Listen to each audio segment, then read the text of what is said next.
¿Qué tal, chicos? ¿Cómo están? Muy buenas tardes. Los saluda el profesor Edgar Pizarro Sologuren del curso de Historia Universal. Y el día de hoy estaríamos viendo el tema de las civilizaciones clásicas de la antigüedad, conocidas también como las civilizaciones griega y romana.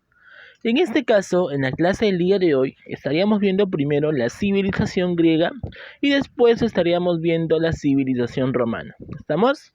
Bien, chicos, vamos a empezar entonces el día de hoy con respecto a lo que fue la civilización griega. A ver, ya la semana pasada habíamos comentado acerca de las civilizaciones del cercano oriente, del lejano oriente, y hemos visto la importancia que tuvo Mesopotamia, Egipto, vimos la importancia de los fenicios, vimos la importancia de China, de la antigua India. Ahora estaríamos enfocándonos en las últimas civilizaciones de la Edad Antigua, conocidas como las civilizaciones clásicas. La pregunta es la que muchos se hacen, ¿no? Profesor, ¿por qué usted o los libros de historia le dicen a Grecia y a Roma civilizaciones clásicas? Bueno, en este caso tienes que recordar lo siguiente. Primero, la palabra clásico significa molde, significa que durante mucho tiempo, tanto Grecia como Roma van a ser modelos perfectos, arquetipos que van a ser utilizados en el futuro. Es decir, que aquellas regiones que aparezcan después de Grecia y Roma van a comenzar a nutrirse del conocimiento que van a dirigir, que van a originarse en esas civilizaciones. Aparte también que Grecia y Roma van a darnos para nosotros los más grandes aportes de la humanidad. Por ejemplo, vamos a ver de que Grecia nos estaría dando el aporte de la democracia. La democracia es aquel sistema, ¿sí?, donde nosotros los ciudadanos podemos elegir a nuestros representantes o gobernantes, ¿sí?, a través del voto. Entonces vamos a ver de que esta democracia, que nosotros hoy en día la conocemos así, fue originada en la antigua Grecia. Y hasta el día de hoy se ha utilizado las bases principales con respecto a la función de este aporte principal. La civilización romana, al igual que la civilización griega, también nos dio un gran aporte para la humanidad. Y en este caso estaríamos hablando del derecho. Pero algunos dirán, pero profe, yo sé que en Mesopotamia había derecho, ¿no? El Código de Hammurabi. Bueno, en este caso, ese derecho, conocido como el antiguo derecho arcaico, ¿no?, el derecho consuetudinario, en sí se basaba en las costumbres, pero también presentaba un origen divino, es decir, que los dioses en este caso han sido aquellos que han creado esas normas. A comparación del derecho romano, el derecho romano es creado por la sociedad. Bajo las necesidades adversas que se van a presentar, es la sociedad quien va a crear el derecho romano. ¿Me dejo entender? Entonces, vamos a ver que tanto la democracia como el derecho son los mayores aportes a la humanidad que nos han podido dar estas dos civilizaciones clásicas. Entonces, ese es el porqué tanto a Grecia como a Roma se le dice civilizaciones clásicas.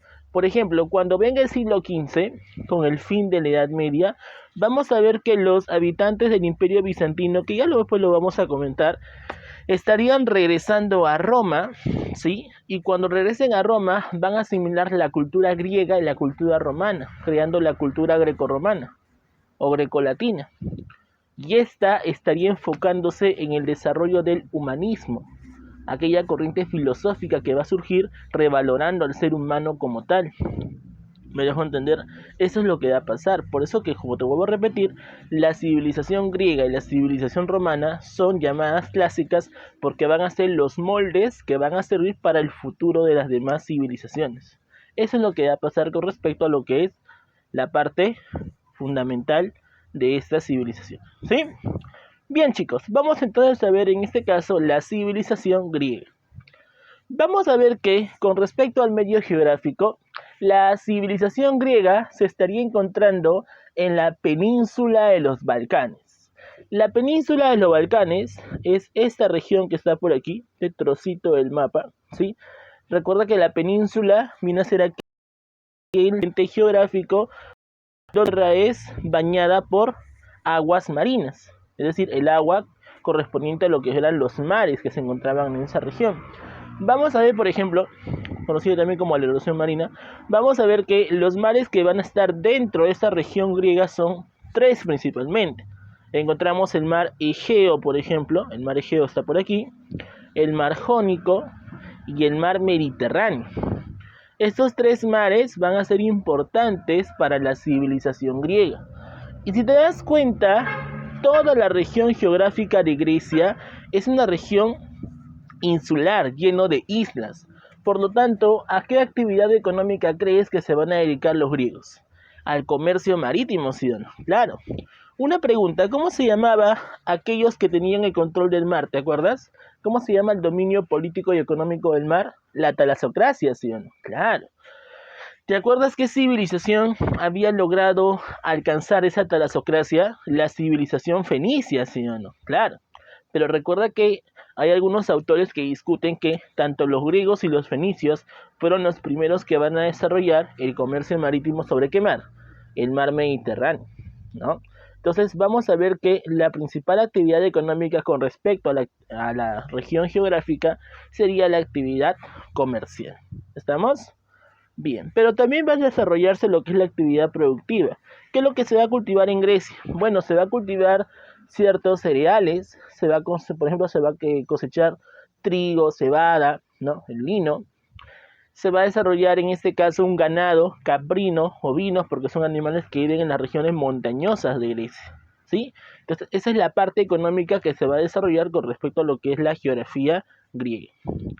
Bueno, vamos a ver en este caso algunas cositas con respecto a lo que es Grecia, ¿sí? Vamos a ver entonces lo siguiente. En el mapa puedes apreciar algunas imágenes, ¿sí? Por ejemplo, en caso de la letra A, encontramos por aquí la letra A, menciona la región del Peloponeso. Esa región del Peloponeso va a ser la cuna del origen de los espartanos, ya que Esparta fue fundada posterior a las invasiones indoeuropeas, ¿sí? ¿Por parte de quién? Por parte, en este caso, de los dorios. Los dorios fueron habitantes que van a introducir el hierro a esa región de la península del Peloponeso, también llamado como la Macedonia, y estarían fundando la polis principal conocida como la polis de Esparta. Lo mismo pasará con la región de Lática. La región de Lática, que es la región B, en este caso, vendría a ser fundada ¿por quién? Vendría a ser fundada por los jonios. Estos jonios, al igual que los dorios eran indoeuropeos, introducen el hierro en esa región de Lática. Por eso es que en esa región de Lática estarían fundándose la polis de Atenas. Atenas y Esparta, recuerda que son las polis más importantes de la antigua Grecia, ya que van a ser principalmente aquellas que van a lograr dirigir todo el proceso político, social y económico de ese contexto, ¿sí? Los mares que se van a desarrollar, que van a bañar esta región accidentada, esta región insular, son el mar Jónico, el número 1 que está por aquí, y el mar Egeo, el número 2 que está por aquí. Ahora, entre el mar Jónico y el mar Egeo, es el mar Egeo el más importante, ya que el mar Egeo, si te das cuenta, se encuentra en el medio de todas las islas. Por ese detalle vamos a ver de que aquellas regiones que se van a encontrar cerca de este mar, ¿cómo le van a decir? Le van a decir como regiones del Egeo o civilizaciones egeas, ¿sí? Claro. Y ahí van a aparecer las primeras regiones, ¿no?, que inician la parte histórica de Grecia, ¿no? Encontramos, por ejemplo, la región minoica cretense, la región micénica aquea, las invasiones indoeuropeas, ¿no?, con respecto a esa región. ¿Estamos? Después encontramos la isla de Creta, el número 3, por aquí, la isla de Creta. Aquí encontramos la isla de Creta, número 3. La isla de Creta va a ser importante porque en esa región se va a encontrar el palacio de Knossos, que es aquel templo donde se adoraban a los dioses griegos. Recordar que los griegos, al igual que muchas civilizaciones, tenían dioses politeístas, es decir, que había una infinidad de dioses, siendo Zeus el dios más importante, ya que es aquel que inicia la organización del Olimpo, ¿no? Y ahí aparecen los dioses olímpicos, todo eso, ¿no? Ya en literatura ya te habrán comentado la parte legendaria, mitológica, con respecto a lo que es la creación del universo, con respecto a la mitología griega, ¿sí?, que se narra en la famosa Teogonía, ¿no? Bien, encontramos también otras zonas como Macedonia, el número 5, Macedonia, que es importante porque en esa región de Macedonia vamos a ver de que Filipo II, el primer emperador de Macedonia, logra unificar a las polis de Grecia. ¿Para qué? Para poder derrotar a los persas que estaban amenazando con otra vez invadir a la región de Grecia, ¿sí? Entonces vamos a ver de que Macedonia es importante ya en la parte final de la historia de Grecia, conocida como la época helenística, ¿sí? Mileto, bueno, Mileto viene a ser aquella isla, número 6 por aquí, donde aparece un personaje de la filosofía conocido como Tales de Mileto, ¿no? Recordad que los griegos no tenían un apellido, sino que el nombre que tenían estos se relacionaba con el lugar de origen, ¿no? Tales de Mileto porque vivía en Mileto, venía de Mileto.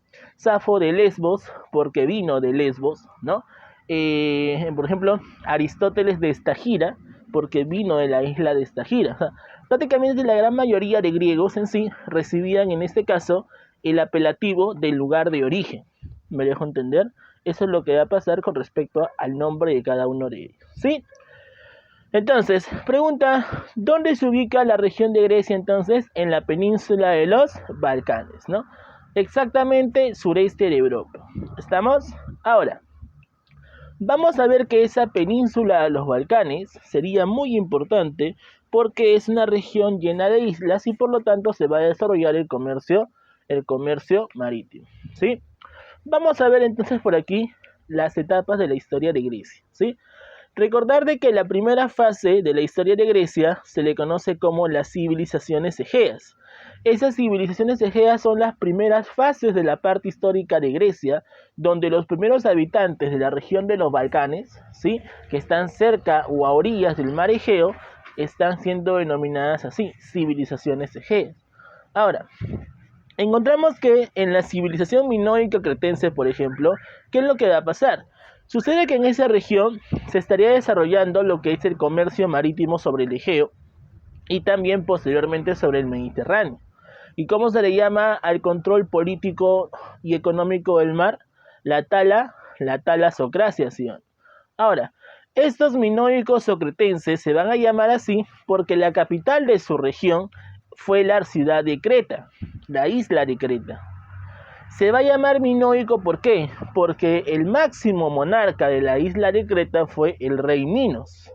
Y este rey Minos controlaba a muchas ciudades que se encontraban cerca a esa región, a muchas regiones. O sea, es decir, el rey Minos controlaba muchas regiones de la antigua Grecia. Y una de las regiones que era bastante dominada por la región de Creta, ¿sí?, era la región de Atenas. Atenas prácticamente era dominada por Creta. Creta había implantado una política absolutista, una política tiránica, donde los atenienses tenían que realizar ciertos sacrificios a favor de la ciudad de Creta. Es en ese momento donde se comenta que para que la tiranía del rey Minos pueda consolidarse de ese modo, el rey Minos utiliza a su hijastro, el Minotauro, le construye ese laberinto para que sea su residencia y cada cierto tiempo se sacrificaba un grupo de jóvenes esclavos de la región de Atenas y tenían que entrar al laberinto para que sean devorados por el Minotauro. Así se podría mencionar la consolidación de la tiranía del rey Minos. Entonces vemos que la ciudad de Creta es la primera que estaría iniciándose la fase histórica. Pero el detalle será que en esa ciudad, sí, en la ciudad de Creta, todavía no se había encontrado restos de escritura para hablar acerca del inicio de la historia, porque recuerda que para hablar acerca del inicio de la historia, nosotros tenemos que mencionar el origen de la escritura. De repente por ahí dirá, aparece la letra lineal A, pero el problema de la letra lineal A es que la letra lineal A es incompleta. Es una posible evidencia de escritura, mas no es una evidencia escrita. ¿Estamos? En esa región del periodo minoico cretense también vamos a ver que se desarrolla la época del bronce, es decir que ya los habitantes de la región del Egeo ya conocen lo que es el bronce, ya que, como te vuelvo a repetir, el bronce es utilizado para defenderse de muchas invasiones de otros pueblos, de otras regiones. Es por ese detalle que el bronce va a ser utilizado como método de defensa. Se desarrolla el comercio, sí. Justamente recuerda que las civilizaciones nacen en la época del bronce, pero como te vuelvo a repetir, el bronce también va a ser utilizado como mecanismo de defensa, ¿sí?, para evitar las invasiones de otras regiones. También se comenta justamente en este periodo, ¿no?, lo que es la leyenda del Minotauro. vamos a hablar algo bastante breve con respecto al Minotauro, que de repente ya en literatura te habrán comentado, ¿no? Sucede lo siguiente, te dije de que la isla de Creta viene a ser aquella que logra controlar a muchas regiones del Egeo. Entre ellos, Atenas era la que tenía más, en este caso, el dominio de la región de Creta. El rey Minos era el rey más despiadado, más tiránico de la región de Creta, y es por ese detalle que a esa fase se le va a decir como la fase minoica. Ahora, ¿qué es lo que va a pasar? Sucede que el rey Minos, para que pueda desarrollar esa política totalmente poderosa, el rey Minos tuvo que pedirle el apoyo al dios de los mares. Una pregunta, según la mitología griega, ¿quién era el dios de los mares? ¿Quién era? Poseidón, ¿sí o no? Claro. Poseidón entonces le ofrece este apoyo al rey Minos, pero a cambio el rey Minos tenía que realizar cada cierto tiempo el sacrificio de un animal recién nacido. Y su sangre era ofrecida, en este caso, como ofrenda hacia el dios Poseidón. Entonces, ¿qué animal exactamente? Un pequeño becerro. Entonces, cada cierto tiempo, cada vez que nacía un becerro, en este caso, era sacrificado y en este caso era como una especie de ofrenda para el dios Poseidón. Pero sucede que un momento menos inesperado, el rey Minos se encuentra un becerro bastante hermoso, bastante bello. El rey Minos siente pena por sacrificar a este becerro. El rey Minos, ¿qué es lo que hace? Cambia a este animal por otro, ¿sí?, recién nacido, y lo sacrifica. Pero el problema va a ser que el dios Poseidón ya se había dado cuenta que el rey Minos pues había desobedecido a su obligación. Así que el rey Minos, al desobedecerle al dios Poseidón dijo, ajá, o sea que tú me quieres ver la cara, encima te gustan los cachos, le dicen, ¿no? Te gustan los toritos. Ah, perfecto, cachos vas a ver, le dicen. El dios Poseidón, como tenía tanta cólera por haber en este caso recibido la desobediencia del rey Minos, decide convertirse en un toro. Este toro llegaba a la ciudad de Creta y cortejaba a su esposa Pasífae. Pasífae, cada vez que salía del palacio, era pues cortejada por este toro, y de tanto cortejo, este toro logra embarazar a la esposa del rey Minos, Pasífae.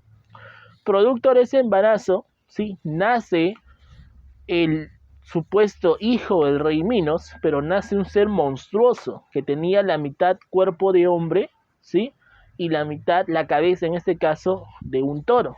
Era mitad cuerpo de hombre y mitad cabeza de toro. Entonces, ¿qué es lo que hace en este caso el rey Minos?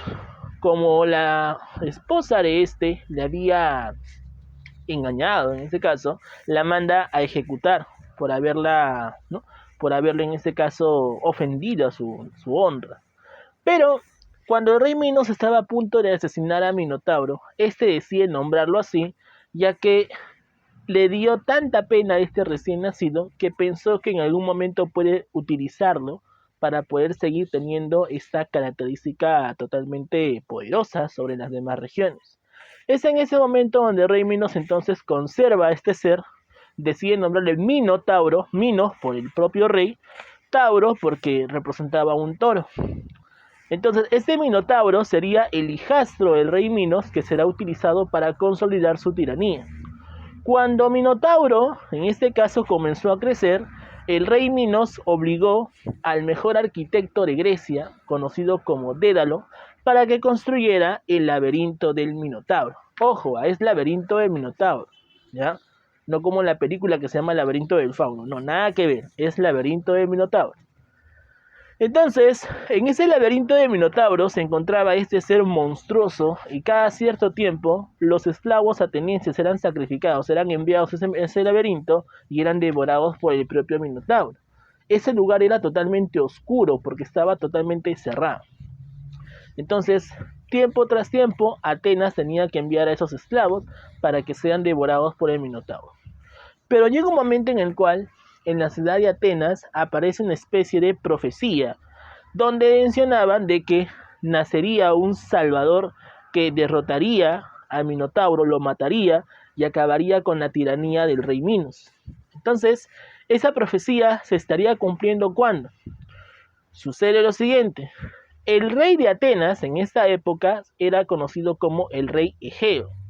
El rey Egeo había tenido en este caso una relación con una de las campesinas de la región de Grecia, de la región de Atenas, y es en ese momento que producto de esa relación nace un niño que tenía como destino derrotar al Minotauro, y el nombre que recibiría este niño sería Teseo. Teseo entonces tenía como destino derrotar al Minotauro, además que éste tenía la obligación también de acabar con la tiranía del rey Minos. Entonces, el rey Egeo lo que hace es lo siguiente. Luego de haber escuchado la profecía, el rey Egeo decide esconder su espada en una región montañosa, debajo de una roca, y si aquel que logre levantar la espada de esas rocas sería el elegido, quien estaría destinado a derrotar a Minotauro. Así que, cuando el niño nace, le dice a su madre que este niño, cuando cumpla la mayoría de edad, vaya a recoger esa espada y puede en este caso reclamar su título de noble.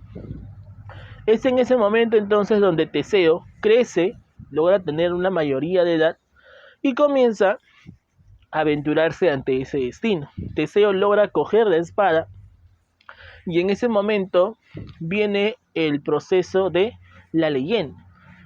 Teseo llega a la ciudad de Atenas, llega en este caso al palacio del rey Egeo, y es ahí donde la bruja hechicera de la polis de la ciudad de Atenas, ¿no?, lo recibe en la puerta y le dice: ¿qué eres aquí? Le dice, ¿no? Vengo a reclamar mi trono, ya que yo soy el hijo del rey Egeo, aquí está mi espada. La hechicera no le creía porque pensaba que era pues un fanfarrón, ¿no?, un charlatán, hasta que el rey Egeo, cuando sale del palacio, se da cuenta de que era pues efectivamente, ¿no?, la espada que le había dejado a su hijo. Así que el rey Egeo, ¿qué es lo que hace?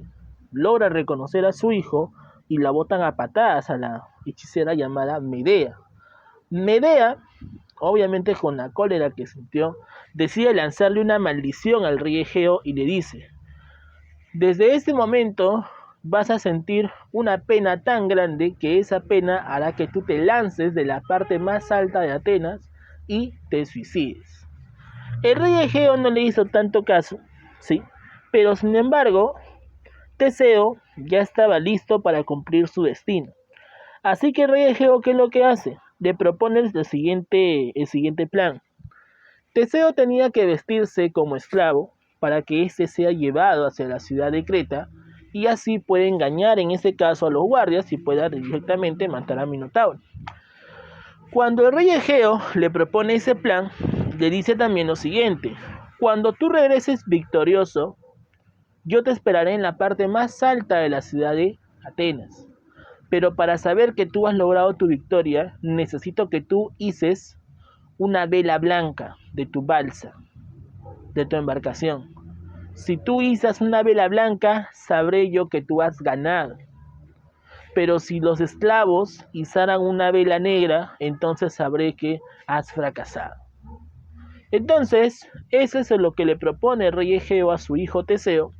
Teseo va en ese caso en su misión, llega a la ciudad de Creta, y cuando llegó a la ciudad de Creta, la hija del rey Minos llamada Ariadna lo recibe y le dice: ¿quién eres tú? ¿Qué haces aquí?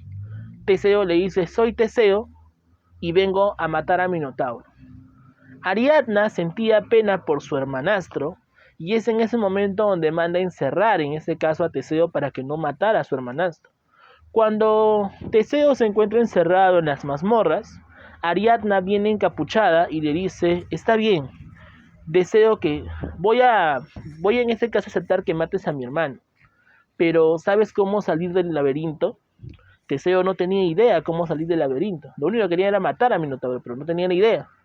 Entonces la princesa Ariadna decide coger un ovillo de lana y le dice: cada vez que ingreses a una parte del laberinto, vas a coger una región puntiaguda de la cueva y vas a amarrar un ovillo, es decir, vas a amarrar una parte para que te puedas guiar y puedas salir de ese laberinto. Teseo entonces recibe el ovillo de lana y comienza a salir a su partida de su misión. Cuando Teseo entró hacia el laberinto de Minotauro en plena noche, Teseo no veía absolutamente nada. Entonces lo que hacía era coger las paredes, ¿no?, y poder guiarse. Mientras Teseo ingresaba a la parte más amplia del laberinto, Teseo se da con la sorpresa que había pisado la cola de alguien. ¿Y la cola de quién crees que había pisado? La cola de Minotauro. Es en ese momento donde Teseo cogió la espada de su padre y comenzó a machetearlo al Minotauro. Minotauro es asesinado por Teseo y en ese momento Teseo logra pues guiarse el ovillo de lana y sale junto con el cadáver de Minotauro. Cuando los habitantes de la ciudad de Creta vieron a Teseo cargado, en este caso con el cadáver de Minotauro, la gente se arrodilló ante Teseo y dijo: él es el Salvador, se ha cumplido la profecía. Teseo entonces se dirige hacia su embarcación, pero la princesa Ariadna lo esperaba. ¿Qué es lo que había pasado? Sucede que la princesa Ariadna le había dicho de que tenía que llevarlo con él. Es en ese momento donde Teseo, la princesa Ariadna y el cadáver de Minotauro parten de la ciudad de Creta hacia la ciudad de Atenas. Pero como no había, en ese caso, una prenda para poder tapar el cadáver de Minotauro, lo que hace Teseo es utilizar la vela blanca que se encontraba en la embarcación. Pero el problema es que este salvaje no se había dado cuenta que esa vela blanca era la que se iba a izar para llegar a la ciudad de Atenas. Entonces cubren el cuerpo de Minotauro con esa tela blanca y parten hacia Atenas. Cuando el rey Egeo, que estaba en lo más alto de la ciudad de Atenas esperando la llegada de su hijo, ve que se acercaba una embarcación. Teseo entonces ordena a los esclavos izar las velas, pero como la vela blanca ya había sido utilizada, izaron una vela negra. Entonces se izaron una vela negra y a lo más alto el rey Egeo vio pues que eso era una supuesta señal de fracaso de su hijo. Así que el rey Egeo, ¿qué es lo que hace? Se lanza de la parte más alta de la ciudad de Atenas y al caer al mar que se encontraba cerca de esa región, el mar queda bautizado como el mar Egeo. Y ese mar Egeo existe, ¿sí? Claro. Justamente esta mitología habla acerca del origen, ¿no?, del mar Egeo. Cuando se suicida este rey Egeo, en este caso, Teseo llega a la ciudad de Atenas y cuando llega a la ciudad de Atenas se convierte en rey y finalmente ahí es donde acaba la leyenda del Minotauro, ¿sí? Teseo entonces había cumplido con su destino, derrota a Minotauro, pero también logra acabar con la tiranía de Minotauro. Y el rey Minos no sabía cómo poder dirigir esa tiranía que antiguamente la tenía. Es por ese detalle que es ahí donde finaliza lo que es la leyenda del Minotauro. ¿Sí? ¿Les gustó, chicos? Bueno, espero que sí. Sigamos entonces. Vamos a ver que finalmente, después del periodo minoico-cretense, aparece el periodo conocido como micénico, o también llamado como aqueo o creto-micénico. ¿Qué es lo que va a pasar? En esta época ya los habitantes de Micenas, llamados los micénicos propiamente dicho, comenzaron a realizar la primera evidencia de manifestación escrita, conocido como la letra lineal B. En esta época ya se había logrado consolidar, en este caso, la escritura, pero además vamos a ver que en este contexto aparece la famosa guerra de Troya. Recuerda que la guerra de Troya se estaría dando debido a la expansión de los aqueos. Los aqueos querían expandirse hacia el este de Turquía, ¿sí? Recuerda que Troya se encontraba en el país de Turquía actualmente. Así que como buscaban expandirse los aqueos sobre los troyanos, estos deciden invadir y atacar a la ciudad de Troya. Pero hay un problema. Según la obra, la Ilíada, se menciona que la causa fue el rapto de Helena. Pero la historia en sí menciona que los aqueos no tenían ninguna causa por medio del rapto de Helena, sino todo lo contrario. Los aqueos querían expandirse sobre la ciudad de Troya. Por eso es que se estaría iniciándose la guerra de Troya. ¿Quién es el autor que logra narrar, en este caso, la historia de la guerra de Troya? El autor se llamaba Schliemann, pero hay un problema con Schliemann. es que cuando éste comienza a realizar estudios de las ruinas de Troya, se da cuenta de que Troya estaba por encima de otras. Pero el problema será que en sus estudios que él hace, logra pues derribar, ¿no? Logra derribar las ruinas de la región de Troya, y lamentablemente tras ese accidente estaría acabando con un material tangible, con un resto que podría haberse estudiado después de mucho tiempo. Entonces, al destruirse ese resto material, lamentablemente la parte histórica de esta guerra pasa a ser legendaria. Es por eso que se menciona de que la guerra de Troya pasó de ser histórica a legendaria, debido a que no hay un medio que narre todo ese proceso, ¿no? La literatura te puede decir muchas cosas, pero la parte histórica necesita de un medio, ¿no?, arqueológico para poder seguir estudiando más datos relacionados. ¿Me dejo entender? Eso es lo que va a pasar. Bien. Sigamos. Vamos a ver también que en esta época, conocido como periodo aqueo-micénico, se estaría dando también los inicios, ¿no?, de las invasiones indoeuropeas. ¿Qué es lo que va a pasar? Los indoeuropeos comenzaron a llegar del este hacia la región de Occidente, y es en ese momento donde nace la fase oscura. En esta fase oscura, ¿qué es lo que va a pasar? Vamos a ver que los indoeuropeos, los dorios, jonios y eolios, estarían comenzando a introducir el hierro en esta región. Es en ese momento donde nacen, posterior a la invasión, en este caso de los indoeuropeos, las primeras polis. Y estas polis estarían fundándose con un objetivo político y social. Vamos a ver de que de todas las polis que van a aparecer, las más importantes fueron Atenas y Esparta, ¿sí?, que vamos a comentarlo dentro de un rato. Cuando surgen estas polis, vamos a ver de que poco a poco se buscaba la expansión y la colonización griega. Es ahí donde aparece la fase conocida como la época arcaica. Aquí estaría apareciendo, ¿no?, la expansión de estas polis, pero también se estarían narrando los cantos homéricos. Recordar que los cantos homéricos eran las narraciones épicas, ¿no?, con respecto a lo que fue la Ilíada, la guerra de Troya, y lo que fue la Odisea. Se menciona pues en literatura de que el autor posiblemente sea Homero, ¿sí? No se ha dado una evidencia exacta de que Homero haya existido, ¿sí? Se menciona posibles teorías, ¿no? Pero esto más ya se relaciona con la literatura. Ya tu profesor de literatura ya te habrá comentado todo el proceso de la cuestión homérica, ¿sí? Vamos a la parte histórica y por lo tanto eso es lo que se menciona en la época arcaica. ¿Estamos? Bien.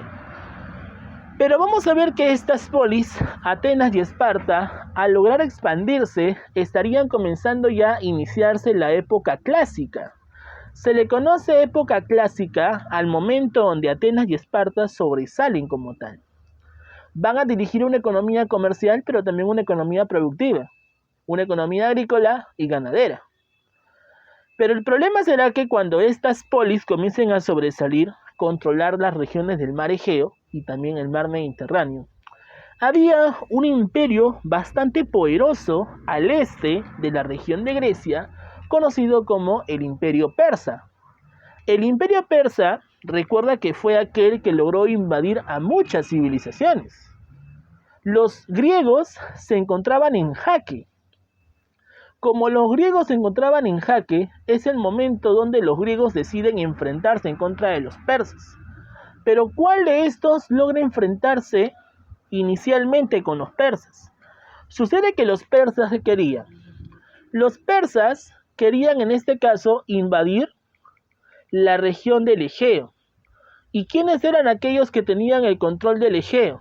El control del Egeo lo tenían los atenienses.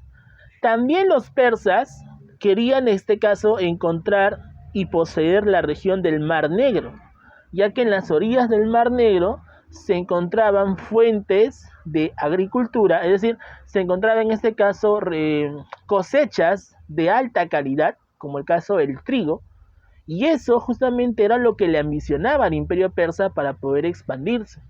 Por eso es que los persas buscaban conquistar toda la región del Egeo y la región del Mar Negro. Es en ese momento donde los persas deciden atacar, y los primeros que comenzaron a desafiar a los persas fueron los atenienses. Los atenienses, recuerda que no eran militares propiamente dicho, porque los atenienses más se dedicaron a la actividad educativa, la actividad intelectual. Muchos atenienses eran filósofos, médicos, historiadores, pero el problema será que los atenienses no destacaban tanto como los espartanos en la parte militar. Por ese detalle, los atenienses deciden pedir apoyo a los espartanos, pero los espartanos se negaron a apoyar a los atenienses. Así que los atenienses, a pesar de no recibir el apoyo de los espartanos, deciden enfrentarse en contra de los persas. Y esas guerras que van a originarse entre griegos y persas, ¿cómo se le van a conocer? Las guerras médicas. Ahora, muchos dirán, ¿las guerras médicas tienen algo que ver con las enfermeras, con los médicos? Bueno, en realidad no tienen nada que ver. Se le dice guerras médicas, ¿por qué? Porque los persas tenían la costumbre de nombrar a sus conquistas con el nombre de medos. Y como los griegos en este caso estaban en jaque, ¿sí?, las regiones conquistadas por los persas en la región occidental de los Balcanes recibía el nombre de Medo Balcánico. Entonces vamos a ver que como la guerra se va a originar dentro de esta región de los medos, es ahí donde recibe el nombre de guerras médicas. Ahora, ¿qué es lo que va a pasar? Sucede que estas guerras médicas vendrían a resaltar el triunfo de los griegos ante los persas. A pesar de que los persas tenían el mejor ejército del mundo, los persas son derrotados por los griegos. Ahora, la primera batalla o la primera guerra médica que se van a enfrentar tanto persas como griegos fue denominada como la batalla de Maratón. Ahora, en la batalla de Maratón vamos a ver que los atenienses se enfrentan en contra de los persas y los persas son derrotados. El emperador de los persas, conocido como Darío I, es humillado ante los atenienses. Los atenienses, a pesar de no tener un buen ejército, lograron derrotar ya que utilizaron una serie de estrategias. Cuando los atenienses derrotan a los persas en la batalla de Maratón, sucede de que las mujeres de todos los soldados habían prometido, si es que sus esposos no regresaban hasta el atardecer, suicidarse. Pero cuando los atenienses lograron ganar la batalla de Maratón, la primera guerra médica, deciden enviar al hombre más rápido de todos. Pregunta, ¿cómo se llamaba el hombre más rápido de toda Atenas? ¿Te acuerdas? No me digas Flash, no me digas XLR8. ¿Cómo se llamaba? Filipides, ¿sí o no? Claro. Filipides, que había participado en la guerra, decide correr el tramo de una maratón, ¿no?, alrededor de 42 kilómetros. Por eso es que en las Olimpiadas, que se celebran cada 4 años, ¿no?, se menciona que una maratón es alrededor de 42 kilómetros que tienen que correr los atletas, ya que justamente Filipides logra correr desde la ciudad de Maratón hasta la ciudad de Atenas ese kilometraje. Por eso que justamente Filipides es conocido como el hombre más rápido. Logró llegar a la ciudad de Atenas gritando la palabra Nika. ¿Qué significa la palabra Nika? Nika significa victoria. Es en ese momento donde Filipides, al lograr venir mencionando la palabra Nika, Filipides muere, ya que se encontraba bastante herido después de la guerra, pero logra darles el anuncio que le había enviado en este caso el ejército de los atenienses, ¿no? Es por ese detalle que finalmente vamos a ver de que los atenienses lograron ganar a los persas y los persas comenzaron a retroceder sus territorios. Pero a pesar de eso, los persas deciden enfrentarse otra vez con la región griega y son los espartanos quienes ahora deciden enfrentarse en contra de los persas. Los espartanos tenían una pequeña ventaja porque tenían un buen ejército, ya que ellos destacaban bastante en la guerra, en la parte militar. Pero vamos a ver que en la Segunda Guerra Médica, en la batalla de las Termópilas, el ejército de los 300 hoplitas, ¿no?, del rey, en este caso Leónidas, lamentablemente es derrotado por el ejército persa. ya que los persas lograron aliarse con los enemigos de los espartanos fueron traicionados y por ser traicionados finalmente son derrotados por los persas. La batalla de las Termópilas fue una de las batallas más representativas de las guerras médicas con respecto a los espartanos. No ganaron, pero sí lograron resistir el avance de los persas. Posterior a la derrota de la batalla de las Termópilas de los 300 hoplitas, vamos a ver que seguiría las siguientes batallas, como la batalla de Micala, Salamina y Platea. En la batalla de Micala, Salamina y Platea, sucede que los atenienses deciden apoyar a los espartanos. Ambos comenzaron a avanzar en contra de los persas y los persas comenzaron a retroceder ante la alianza entre Atenas y Esparta. Y en la última guerra médica, conocida como la tercera, la batalla de Eurimedonte fue la batalla final donde el ejército del emperador Astajerjes es derrotado por la alianza ateniense-espartana. Y es en ese momento donde los persas son derrotados finalmente, y al ser derrotados se estaría firmando la paz de Calias. La paz de Calias fue aquel tratado donde los persas, en este caso, están obligados a retroceder ante las invasiones sobre la región de Grecia y deciden en este caso pagar una especie de indemnización a favor de los griegos. Pero el detalle será que entre Atenas y Esparta, Atenas es aquella que logra destacar más, ya que Atenas logra controlar todos los recursos financieros.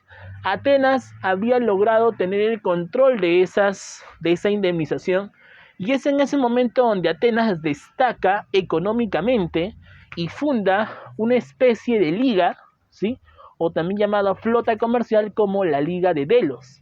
Esta Liga de Delos logra destacar sobre toda Grecia, ya que controlaba el comercio marítimo, y eso hizo que Atenas comience a entrar en su esplendor y su auge económico. Es en ese momento donde Atenas destaca tanto que a esa época de esplendor y auge, ¿sí?, se le conoce como el siglo de Pericles. El siglo de Pericles viene a ser aquel esplendor político, cultural y económico donde Atenas tiene sobre toda Grecia. El máximo político que logra gobernar Atenas sería Pericles. Y Pericles, en este caso, ordena de que los atenienses desarrollen una infinidad de manifestaciones culturales, como el caso de la arquitectura, el caso de la escultura, el caso del arte como el teatro. En este caso, recuerda que el teatro nace durante el siglo de Pericles. Destaca, por ejemplo, lo que es la historia, con Heródoto, el padre de la historia. Destaca, por ejemplo, lo que es la matemática, una serie de infinidad de manifestación cultural, ¿sí? Atenas estaba totalmente en su bonanza económica. Pero el problema será que esta bonanza económica haría que Esparta rivalizara en contra de Atenas. Los espartanos se dieron cuenta que los atenienses en sí destacaban más, así que los espartanos deciden fundar una flota conocida como la Liga del Peloponeso. Pero a pesar de eso, los espartanos no pudieron derrotar a los atenienses económicamente. Así que es en ese momento donde los espartanos gestan el inicio de una nueva guerra, pero en contra de sus propios hermanos, ya que Atenas y Esparta eran polis de la propia Grecia. Es ahí donde sobresale esta guerra civil conocida como la Guerra del Peloponeso. Se va a llamar Guerra del Peloponeso porque la guerra en sí se inició en Esparta. Esta Guerra del Peloponeso tendría 3 fases. En la primera Guerra del Peloponeso, Atenas es masacrada por Esparta. Esparta había logrado aplastar a todas las polis, en este caso a todas las polis, entre ellas Atenas. Esparta, lamentablemente, buscaba pues tener el control económico y político de Atenas. Es en ese momento donde Esparta comienza a ejecutar a todos aquellos que seguían la idea de la democracia. Sucede que la democracia había logrado nacer como tal durante el siglo de Pericles, durante la época clásica. Pero el detalle es de que Esparta se impone ante ese proceso democrático y Esparta propone de que Atenas sea dirigido bajo una tiranía. Es ahí donde aparece el gobierno de los 30 tiranos, donde ellos estarían persiguiendo a todos aquellos que siguieran la idea de la democracia. Ahora, vamos a ver también de que Esparta en la Segunda Guerra Médica estaría siendo apoyado por los persas.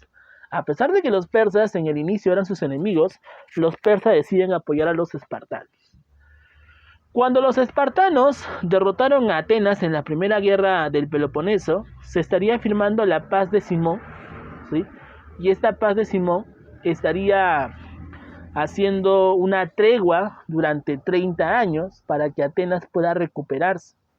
Pero el detalle es que los espartanos, después de haber cumplido ese lapso de tiempo, vamos a ver que los espartanos siguieron con su política expansionista. Los persas, dirigidos por Darío II, deciden apoyar a los espartanos con tal de que ambos destruyan a la ciudad de Atenas. Atenas era devastada tanto por Esparta como los persas, y es en ese momento donde los tebanos, ¿sí?, la ciudad de Tebas, apoya a la ciudad de Atenas, pero a pesar de todo, tanto Atenas y Tebas son derrotadas. Pero el propósito de Esparta era tener el control de toda Grecia. Pero lo que no sabía Esparta es que los persas tenían otro propósito, y el propósito de los persas era controlar a Grecia, convertirlos en sus esclavos. Es en ese momento donde, en la Tercera Guerra Médica, ¿qué va a pasar? Atenas, Esparta y Tebas quedan totalmente débiles. En la batalla de Egospótamos, Atenas, Esparta y Tebas entraron en la mayor crisis política, social y económica, y eso fue aprovechado por los persas. Darío II, que tenía una supuesta alianza con los espartanos, ahora estaría atacando también a los espartanos. Es en ese momento donde Grecia comenzó a ser invadida por los persas. Pero para evitar esa invasión, en la ciudad de Macedonia, ¿sí?, ya habíamos visto a Macedonia, comienza a destacar el rey Filipo II. ¿Y qué es lo que hace Filipo II? Filipo II estaría comenzando a dirigir una política imperial, ¿sí?, donde a partir de la unificación de todos sus habitantes de Macedonia, que era un conjunto de campesinos, comenzaron a enfrentarse en contra de los persas. Pero para tener el control de toda Grecia, los macedonios tuvieron que derrotar también a los habitantes de Grecia. ¿A quiénes derrotaron los macedonios? A los atenienses, derrotaron a los espartanos y derrotaron a los tebanos. Como estaban débiles políticamente, fueron una presa fácil. Es en ese momento donde Filipo II logra unificar a las polis, y al unificar a las polis, ¿qué va a pasar? Sucede que ahí empieza la época helenística, donde Macedonia entra en su auge, en su hegemonía. Es en ese momento donde Filipo II se enfrenta en la batalla de Queronea en contra de los persas, ¿sí?, y después de haber derrotado, en este caso, a Atenas, Esparta y a Tebas. Pero el problema sería que Filipo II sería traicionado por uno de los miembros de su tribunal, es asesinado, y al ser asesinado, se buscaba a un nuevo sucesor de Filipo. A pesar de que Filipo tenía a su hijo Alejandro III, el consejo buscaba a alguien que tuviera la misma iniciativa de Filipo. Es en ese momento donde la madre de Alejandro, Olimpia, decide intervenir políticamente sobre la elección de su hijo como nuevo emperador. Y es ahí donde Alejandro III comienza a convertirse en Alejandro Magno. Y es ahí donde destaca Alejandro Magno. Alejandro Magno logra dirigir en este caso la política expansionista de Macedonia, y Alejandro Magno derrota a los persas en la batalla de Gaugamela en Babilonia. Los persas lamentablemente ya no eran tan poderosos como antes. El último emperador persa, Darío III, termina siendo derrotado en Gaugamela por Alejandro Magno, y es ahí donde los persas comenzaron a reducir su política expansionista. Los macedonios, a comparación de los persas, lograron expandirse sobre el este. Es ahí donde Alejandro Magno dirige la política de la helenización sobre Oriente. ¿A qué se le conoce como la helenización sobre Oriente? Recordar que la palabra helenización tiene que ver con la cultura griega. Sucede que recordar de que Alejandro Magno fue alumno de Aristóteles. Aristóteles decía de que los únicos seres racionales solamente son aquellos que viven en Grecia. El resto de seres son seres salvajes, son seres que no tienen cultura, son bárbaros. Así que es por ese detalle que Alejandro Magno tenía que occidentalizar a esa región de Oriente, difundir la cultura helénica sobre esa región. Por eso que Alejandro Magno estaría, en este caso, difundiendo la cultura helénica, y a eso se le conoce como la helenización sobre Oriente. Cuando Alejandro Magno logra perseguir a los persas, sobre toda la región oriental, los macedonios llegaron hasta la India, pero el problema sería que la India comenzó a defenderse de los ataques de Macedonia, y es ahí donde Alejandro Magno es atacado. Pero a pesar de todo eso, Alejandro Magno ya había logrado su política principal de expandirse sobre el este. El imperio macedónico abarcó muchas civilizaciones que los antiguos persas habían controlado. Tiempo después, Alejandro Magno sería envenenado, y tras su envenenamiento, ese gigantesco imperio que había fundado Alejandro estaría desintegrándose. Y al desintegrarse el imperio macedónico, vamos a ver que destacan los reinos diadocos. Los reinos diadocos son aquellos que van a aparecer, ¿sí?, debido a la fragmentación del imperio. ¿Cuáles son esos reinos diadocos? Uno es Siria, la otra es Macedonia y la otra es Egipto. Y en Egipto vamos a ver que destaca Ptolomeo. Ptolomeo se vuelve rey de ese reino diadoco y Ptolomeo implanta la dinastía ptolomeica, donde ahora las hijas de Ptolomeo, las emperatrices o faraonas, estarían gobernando la región de Egipto.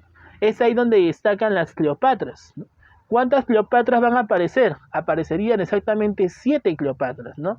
La Cleopatra que tú conoces, que tuvo la relación con Julio César, es la última de las Cleopatras. Es por ese detalle que ahí destaca el proceso de la dinastía ptolomeica, ¿sí? Bien, entonces eso corresponde a la política imperial de la dinastía ptolomeica fundada por este, ¿sí? Bien, chicos, entonces esta sería la parte histórica con respecto a lo que es la antigua Grecia, ¿sí? Vamos a ver que después de haber caído el imperio macedónico, vamos a ver que ya Grecia sería producto de la invasión romana. Roma, que se había fundado en la península itálica, cerca de las orillas del río Tíber, estaría comenzando a dirigir su política expansionista sobre Grecia. Los griegos son invadidos por los romanos, y es en ese momento donde los romanos comienzan a asimilar la cultura griega. A eso se le conoce como la helenización, ¿no?, por parte de Roma sobre Grecia. O sea, prácticamente los romanos comenzaron a asimilar, copiar la cultura de los griegos, y es por eso que los romanos en sí tuvieron las similares manifestaciones culturales con respecto a Grecia, ¿no? Por ejemplo, los dioses griegos eran los mismos dioses romanos, solo que tenían otro nombre, ¿sí? Entonces, esto es lo que va a pasar con respecto a lo que fue Grecia. Grecia finalmente es invadida por Roma. Ahora, recordar también que Grecia, como civilización, es llamada como civilización helénica, ya que helénico tiene que ver con la Hélade. La Hélade tiene que ver con la dinastía legendaria del origen de Grecia. En sí, ellos se llamaban como los helenos, civilización helénica. Pero el detalle va a ser que los romanos deciden llamarlo como griegos. ¿Por qué? Porque en la región de la Bota de Italia se encontraba la Magna Grecia. Y esa Magna Grecia era un territorio griego, un territorio helénico. Por eso que los romanos deciden llamarlo griegos a estos habitantes. Me dejo entender, eso es lo que va a pasar. Por eso le dicen civilización griega, por un término romano. Pero realmente en la historia se menciona que estos eran denominados o conocidos como la civilización helénica. ¿Estamos? Bien, chicos, sigamos. Bueno, esto ya es un resumen de lo que ya hemos visto, ¿no? En el periodo minoico-cretense destaca la isla de Creta como capital, destaca la isla de Nosos, Festos, templos de adoración a los dioses, Talasocracia, el control político y económico del mar, destaca el rey Minos como principal monarca, ya te comenté la leyenda de Minotauro, destaca la letra lineal A, que es una posible escritura, ¿sí? Y finalmente se da la invasión de los aqueos. Ahora, con respecto al periodo micénico, destaca la península del Peloponeso, Micenas y Tirinto son las principales ciudades, destaca una aristocracia militar, ¿sí? Destaca en este caso Huanas como uno de los reyes micénicos después de Agamenón. Destaca la guerra de Troya, ¿no? Principalmente. Destaca la manifestación de escritura conocida como la letra lineal B. Y finalmente esta es invadida por ¿quiénes? Por los indoeuropeos, ¿sí? Los dorios, jonios y eolios. ¿Bien? La época oscura fue el momento donde estos dorios, jonios y eolios introducen el hierro sobre esas regiones griegas y finalmente estas estarían naciendo como polis, donde destaca la polis de Atenas y la polis de Esparta, ¿sí? O sea, la sobrepoblación de las polis y se busca la expansión y colonización griega, ¿sí? Vamos a ver que esas colonias griegas se van a llamar como las apoikias, ¿no? O ciudades-estado, que después se llamarían como metrópolis o ciudades, ¿sí? Bien. Vamos a ver de que un resumen también de esto. Esparta fue fundada en la península del Peloponeso por los dorios, ¿sí? Los indoeuropeos que introducen el hierro en esta región. Fue en este caso Licurgo, un legislador de esa región, quien logra fundar la ciudad, la polis de Esparta.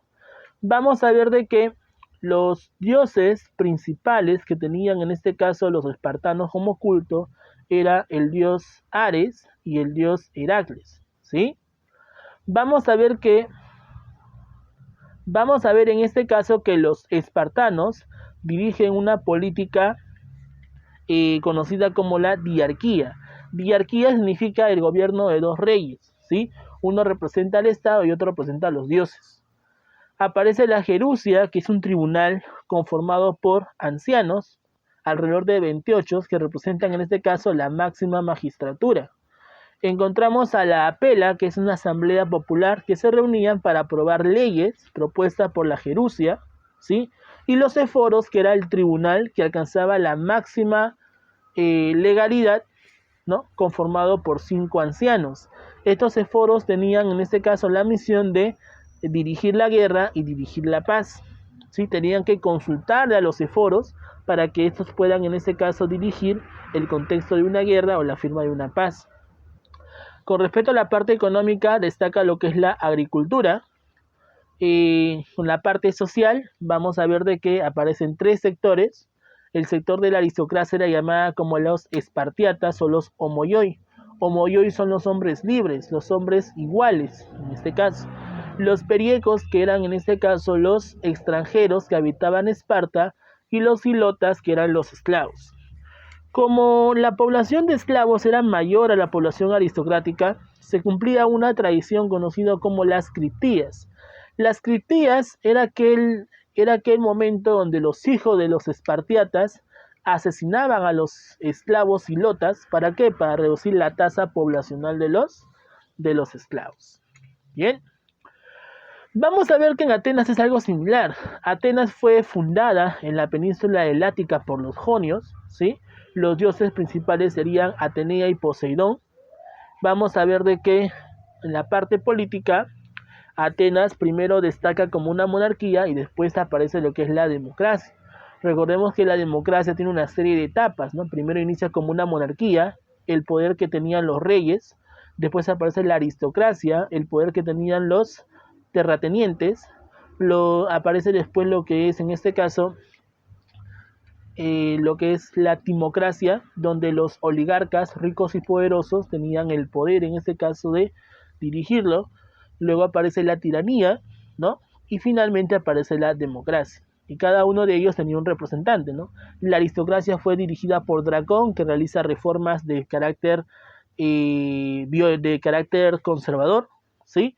Aparece en este caso la timocracia, dirigida por Solón, que realiza reformas a favor de la sociedad para que ésta no sea dividida por forma de clases.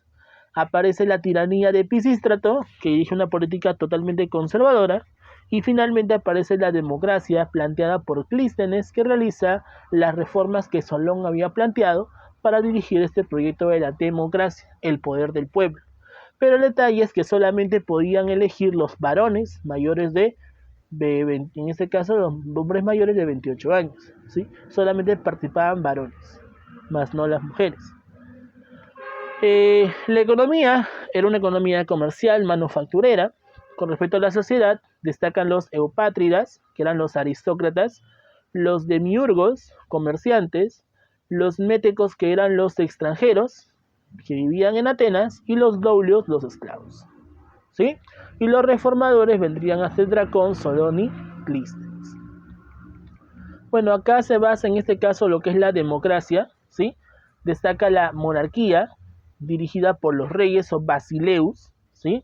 La aristocracia era dirigida por los arcontes, un tribunal legislativo respecto a la antigua Grecia, la antigua Atenas, perdón.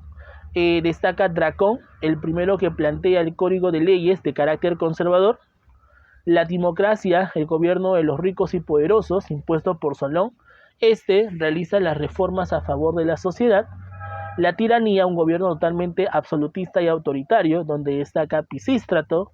Y la democracia, donde nace lo que es el gobierno del pueblo, establecida por las reformas de Clístenes.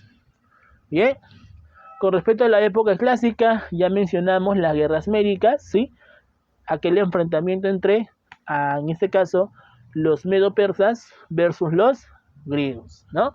Se llaman guerras médicas porque ya te dije que la palabra medo era las conquistas de los persas o los territorios de los persas, ¿sí? Bien. Ya sabemos las etapas. La primera guerra médica, victoria en Maratón por Atenas. La segunda guerra, la batalla de las Termópilas, ¿sí? Después se da la batalla de Salamina, Platea y Micala. Y finalmente en la batalla de Brimedonte se firma en este caso el fin de la guerra, ¿sí? Consecuencia, la polis que logra destacar sobre las demás sería Atenas, dirigiendo un predominio y auge económico y comercial, ¿sí? Eso haría que destaque el siglo de Pericles, de mayor esplendor político, cultural y económico. Destacan la Liga de Delos como la flota principal marítima y comercial. Destacan las infinidad de manifestaciones culturales de Grecia, sobre todo de Atenas.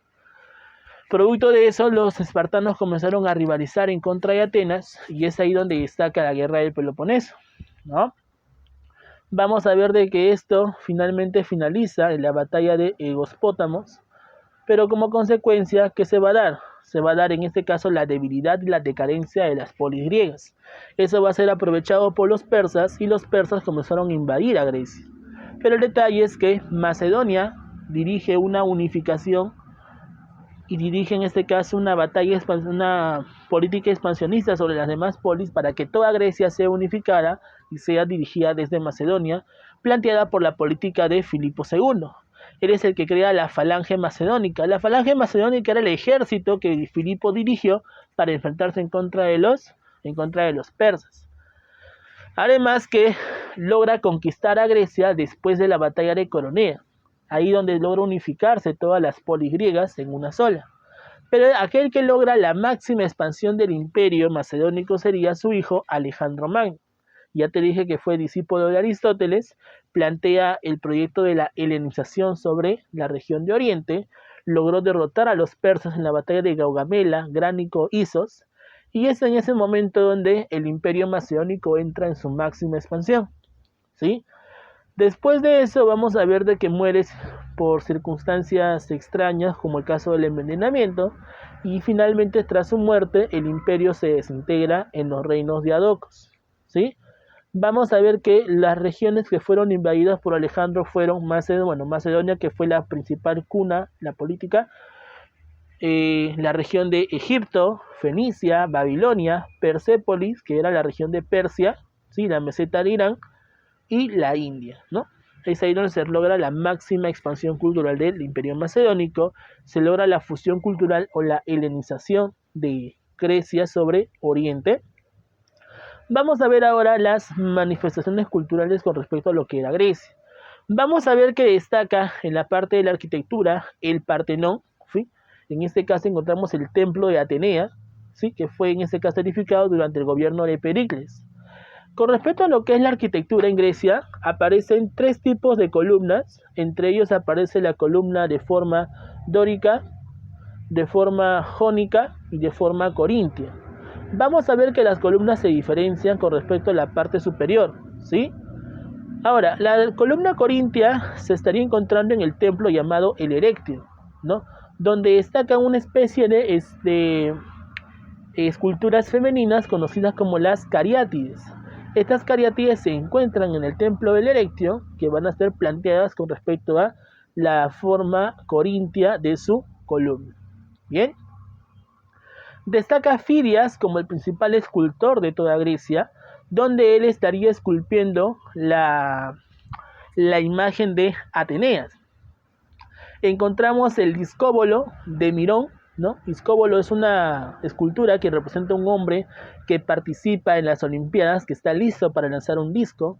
Recordar que la escultura griega tenía bastante perfección, tenía muy bien matizados los contornos del cuerpo, se podían ver inclusive hasta las articulaciones de esta persona, ¿sí? Recordar que los griegos destacan en lo que es belleza, equilibrio, perfección, ¿sí? Tanto en su literatura, su escultura y sus demás manifestaciones, ¿sí? Representa la belleza del cuerpo humano. Por eso que una característica de la escultura griega era la tendencia humanista, es decir, la tendencia por esculpir al ser humano tal y como era, ¿sí? Eso es lo que va a pasar. Y esa característica la van a plantear los renacentistas durante el siglo XVI. ¿Ya? Eso es lo que va a pasar. Bien. ¿Qué más? En caso del teatro, bueno, eso ya te habrán comentado en literatura, el teatro destaca a través de la tragedia griega. Recordar que la tragedia tiene que ver con tragos ode. Trago significa machos cabríos, ode significa canto, canto a favor de los machos cabríos, donde se realizaban las fiestas dionisíacas, fiestas a favor del dios Dionisio, fundador del vino, y es ahí donde comienza a realizarse una serie de procesiones, ¿no? Y también en este caso las festividades de celebraciones, ¿no? Con respecto a los machos cabríos, ¿no? Vamos a ver que este teatro fue fundado por el gran Esquilo, donde él introduce al segundo actor, ¿no? Y es ahí donde aparece en este caso lo que es, ¿no? El coro, el director, ¿no? Y los coreutas.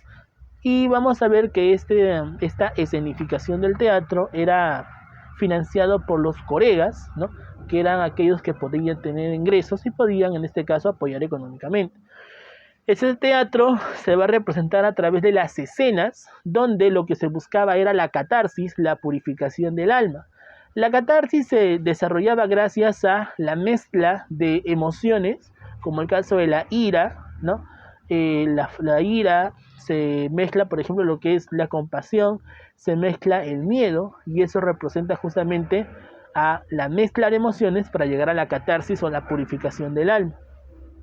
Recordar que en el teatro los únicos que escenificaban en este caso eran los varones, y se utilizaban en este caso personajes femeninas. En este caso los varones se disfrazaban, en este caso de mujer, utilizaban las máscaras para representar justamente esas escenas. No había participación de mujeres, ¿sí? Ahora, los máximos exponentes del teatro serían Esquilo, Sófocles y Eurípides, ¿no? Recordad que una obra importante con respecto a Esquilo sería Prometeo encadenado y la Orestiada, ¿sí? Una obra importante de Sófocles sería Edipo Rey, la obra más perfecta con respecto a los matices del teatro griego. Y en caso de Eurípides, conocido como el trágico de los trágicos, estaría destacando en su obra Medea, ¿no? Donde se habla acerca, pues, ¿no? de la venganza femenina, ¿no? Y también la característica psicológica de la mujer, ¿no? Claro.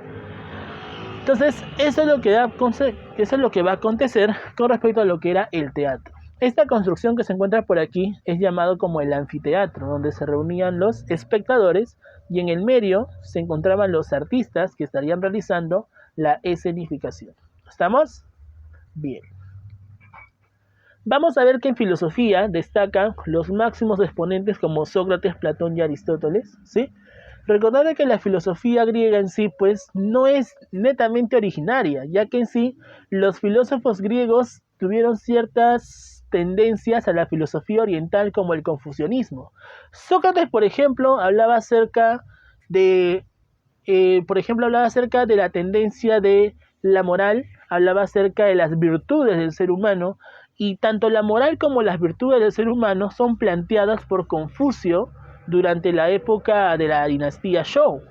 Entonces ahí te puedes dar cuenta de que Sócrates en sí no fue original en su filosofía, sino que recurre a tendencias orientales. También se habla acerca del budismo, que habla acerca del nirvana, habla acerca de alcanzar en este caso la iluminación a través de la meditación. Entonces, vamos a ver de que la filosofía griega tiene que ver bastante con la filosofía oriental. ¿Estamos? Bien, vamos a ver de que Sócrates plantea el famoso método socrático mayéutico, donde lo que se buscaba era, ¿no?, reconocer que una persona no conocía del todo, como hoy en día se conoce, sino que se necesitaba de otros conocimientos, ¿no? Sócrates decía la famosa frase, solo sé que nada sé. ¿Qué significa solo sé que nada sé? No significa que Sócrates sea un ignorante, sino que nosotros, a pesar de que seamos cultos, no vamos a encontrar la respuesta perfecta ante una duda o ante una consulta. Eso es lo que plantea Sócrates. Platón, que fue discípulo de Sócrates, plantea justamente una especie de tendencia basada en las ideas, el mundo de las ideas, y es por eso que Platón es llamado como el principal idealista, ¿no? Él hablaba acerca de que las ideas se encuentran en el espacio y nosotros le damos una forma. ¿Me dejo entender? Eso es lo que plantea Platón. Aristóteles, más que todo, era discípulo de Platón, pero lo que planteaba Aristóteles era de que las cosas se moldeaban ante una potencia y un acto, o sea, la forma y en ese caso su función. Y eso es con respecto a lo que plantea, en ese caso, la propuesta aristotélica. En caso de las ciencias, destaca lo que es la matemática con el gran Pitágoras, que planteaba de que el origen del universo se basaba ante el número, y el número era divisible, y este principalmente estaría mencionando también el origen del cosmos a través de esta cantidad numérica. Vamos a ver de que Pitágoras tampoco fue original, porque ya se ha demostrado de que Pitágoras recibió fuentes alternas de los arquitectos egipcios. Pitágoras plantea el famoso teorema de Pitágoras, ¿cierto? Ya. Ese teorema de Pitágoras tiene que ver con los triángulos notables y no los triángulos rectángulos. Pero ese triángulo rectángulo, ¿bajo qué molde se utilizó? Bajo los moldes de las pirámides egipcias, ya que los egipcios utilizaban una especie de pergaminos como los papiros de Rhind, donde se encuentran la forma y los cálculos geométricos que se utilizaban. Por eso es que en geometría y en trigonometría tú vas a utilizar ese teorema de Pitágoras. ¿Te das cuenta de que los griegos en sí no fueron originarios en muchas cosas, ¿no? En caso de medicina, destaca el gran Hipócrates. Hipócrates es llamado y considerado como el padre de la medicina. ¿Por qué? Porque Hipócrates sería aquel griego que estaría iniciando la disección de cadáveres y estaría dándole nombre a los órganos internos del organismo. Por eso que él es considerado como padre de la medicina, el primer Galeno en este caso, de la historia. Por eso que los médicos, cuando realizan, en este caso, su titulación, logran su graduación, ellos tienen que jurar ante el juramento hipocrático, donde ellos tienen que preservar la vida. Su función principal es preservar la vida. Así como los abogados que tienen que defender lo justo, los médicos tienen que preservar la vida sobre todas las cosas, ¿sí? Y lo más hermoso que destaca en este caso es la historia, ¿no? Vamos a ver de que en la historia destaca el primero que estaría narrando los acontecimientos del pasado de la sociedad. Estaríamos hablando de Heródoto. Heródoto recuerda que realiza muchos viajes sobre Persia, Egipto, Mesopotamia y describe cómo esas civilizaciones pudieron haberse desarrollado. Por eso es que en su obra, Los 9 libros de la historia, él narra la importancia que tiene el pasado de la sociedad con respecto a los hechos que se van a originar, ¿sí? Y con respecto a la religión griega, vamos a ver de que los dioses eran politeístas, ¿sí? El templo principal era el templo del Olimpo, ¿sí? Vamos a ver de que estos dioses representaban pues a la humanidad, porque eran similares al ser humano, eran antropomorfos, tenían la misma figura que un ser humano, pero también estos dioses cumplían los mismos errores de los seres humanos, ¿no? Habían dioses que odiaban, dioses que se enamoraban, sufrían, dioses que prácticamente representaban al ser humano tal y como es, ¿sí? Bien, chicos, entonces esto es con respecto a los dioses, ¿no? Vamos a mencionar algunos por aquí. Encontramos a Zeus, el organizador del Olimpo, ¿sí? Encontramos a Dionisio, dios del vino, Atenea, diosa de la sabiduría, Hermes, el dios mensajero, Demeter, la naturaleza, Poseidón, dios del mar, Ares, dios de la guerra, hijo de Zeus y Hera, Hefestos, dios del fuego, Hades, dios del inframundo, hermano de Zeus, Afrodita, diosa de la belleza en este caso, ¿no? Artemisa, diosa de la agricultura, ¿sí? Y esto es con respecto a lo que es la religión griega. Bien, chicos, entonces esto sería todo con respecto a la parte teórica, ¿sí? Vamos a ver ahora las preguntas correspondientes a la dirigida de tu material, ¿sí? Vamos a ver entonces lo siguiente. Número 1 dice: la historia occidental destaca el valor y la fuerza militar de los espartanos, sobre todo la mostrada en la batalla de... Pregunta: ¿en qué batalla los espartanos representaron su mayor valentía y defensa ante la invasión de los persas? La batalla de las Termópilas, ¿sí? Claro. La número 1, entonces, ¿cuál sería la clave? La letra B. 2. Las guerras médicas, dice, enfrentaron a dos pueblos. Estos son... Recuerda que las guerras médicas fue el enfrentamiento entre los griegos y persas, ¿sí? ¿Cuál sería la clave entonces? La letra C. Los medo-persas y los griegos. Número 3. El auge cultural y militar ateniense se logra... ¿Cuándo se logra el auge y el esplendor político, cultural y económico de Atenas? Durante el siglo de Pericles, ¿sí o no? Pero ese siglo de Pericles, ¿cuándo surge? Después de las guerras médicas, ¿no? Entonces, ¿cuál es la clave? La clave sería la letra C. Tras las guerras médicas. 5. Fidias esculpió una de las 7 maravillas del mundo antiguo. Bueno, aquí en este caso sería el Zeus olímpico, la letra D. 5, la letra D. Siguiente, 6. Relacione correctamente según corresponda. A ver, pregunta: ¿qué cosa era Heródoto? El padre de la historia, señor. Entonces la 1 es B. Siguiente, Demóstenes, oratoria. Esquilo destaca en lo que es literatura y Mirón en la escultura. Entonces, ¿cuál sería la relación? Sería 1B. 2 sería oratoria, 2D, 1B, 2D, la letra D, ¿verdad? 1B, 2D, 3A y 4C. ¿Sí? Muy bien, siguiente, 7. Principal aporte de Grecia a la cultura humana. Bueno, Grecia, ¿qué es lo que nos ha dado para nosotros que hasta el día de hoy lo utilizamos? La democracia, ¿sí? El tipo de gobierno, ¿sí? Por lo tanto, la número 7, la clave sería la letra D. 8 dice: la causa primordial para el desarrollo de las guerras del Peloponeso fue... ¿Por qué se desarrolla la guerra del Peloponeso? La rivalidad entre Esparta y Atenas, ¿sí? Entonces la respuesta aquí sería la letra C, la diferencia política sustancial entre Atenas y Esparta. 9. Macedonia alcanza su consolidación hegemónica con... Pregunta: ¿cuándo Macedonia se inicia como imperio? Durante la época de Filipo, ¿sí? Entonces la 9 sería Filipo II, la letra D.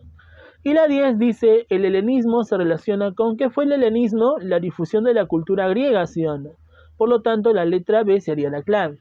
La fusión cultural lograda en el imperio macedónico. Muy bien, chicos, entonces esto corresponde a lo que es la clase de Grecia. La próxima sesión estaríamos viendo la civilización romana para finalizar con lo que es la Edad Antigua. Bien, chicos, entonces conmigo será hasta el próximo video. Nos vemos hasta la próxima, no te lo pierdas.